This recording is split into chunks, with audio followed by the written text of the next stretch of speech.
Hello बच्चों, let's read the questions. So here the questions say which among the following changes are exothermic or endothermic in nature. First, decomposition of ferrous sulfate. Second, dilution of sulfuric acid. Third, dissolution of sodium hydroxide in water. Fourth, dissolution of ammonium chloride in water. So हमारे पास इस question के अंदर जो की concept given है वो किस पर बेस्ड है? वो बेस्ड है एक्सोथर्मिक और एंडोथर्मिक रिएक्शन पर। एक्सोथर्मिक में हीट रिलीज होती है तो टेम्परेचर क्या होगा? इंक्रीज होगा क्योंकि हीट रिलीज हो रही है।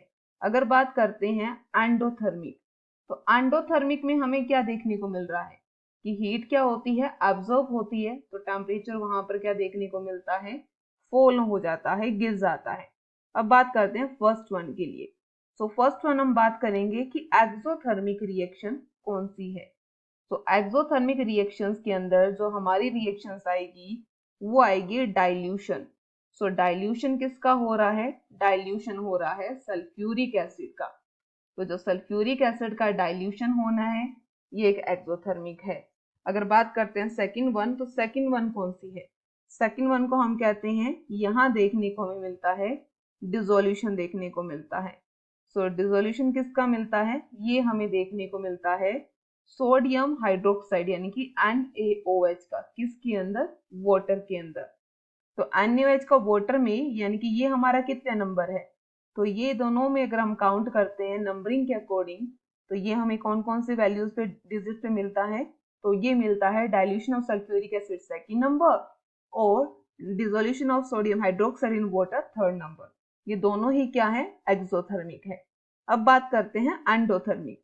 तो एंडोथर्मिक का मतलब होता है कि हीट का एब्जॉर्ब होना है। ठीक है, तो हीट एब्जॉर्ब किन में होगी?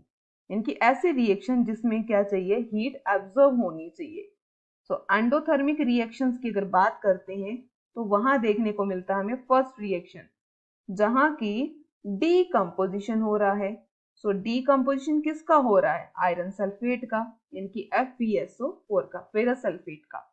सेकंड की अगर हम बात करते हैं तो दूसरी हमें कौन सी मिलती है? दूसरा हमें देखने को मिलता है डिसोल्यूशन हो रहा है। सो यहाँ पर डिसोल्यूशन किसका हो रहा है? यहाँ डिसोल्यूशन हो रहा है अमोनियम क्लोराइड का। तो जो अमोनियम क्लोराइड का डिसोल्यूशन हो रहा है किसके अंदर? वाटर के अंदर। तो उस वहां पर भी क्या है? हीट एब्जॉर्ब हो रही है। तो ये भी कैसी है? ये भी एक एंडोथर्मिक रिएक्शन है। So I hope you understand it very well. Best of luck. Thank you.